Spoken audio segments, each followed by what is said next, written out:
دنیا داروں کی دوستی مسل فالودہ کے ہے، جو خوش رنگ مگر بدمزہ ہوتا ہے۔ جو شخص خواہشات نفس کی طلب میں مشغول رہتا ہے، شیطان اس کی گمراہی میں بے فکر ہو جاتا ہے۔ جو شخص لوگوں کے ساتھ باتیں کرنے اور مشغول رہنے کو بنسبت اللہ کی یاد کے زیادہ پسند کرتا ہے، اس کا علم تھوڑا، دل اندھا اور عمر رائیگاں ہے۔ سب سے مشکل یہ 3 کام ہیں: تنگ دستی میں سخاوت، خلوت میں پرہیزگاری، جابر یا ظالم کے سامنے حق بات کہنا۔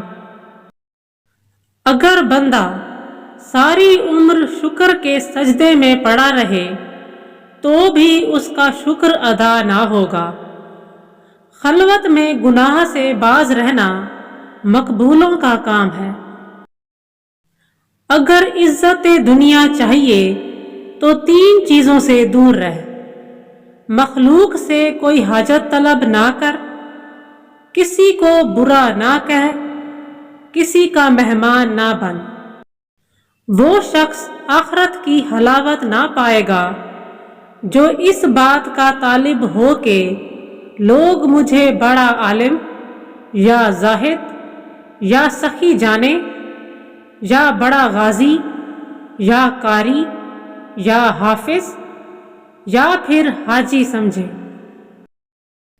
میں نے کوئی ایسی چیز نہیں دیکھی جس میں خدا تعالیٰ کو نہ دیکھا ہو۔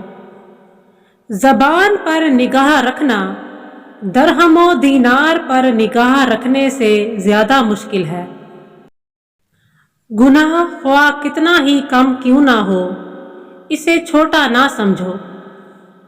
موت کو یاد رکھو جو بہت جلد آنے والی ہے، اور امید کو طے کرو کہ جینا بہت کم ہے۔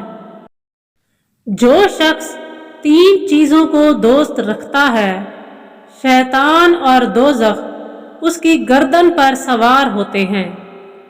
لذیذ کھانا کھا کے خوب پیٹ بھرے، لباس فاخرہ زیب تن کرنا، دولت مند غافلوں کی مجلس میں بیٹھنا۔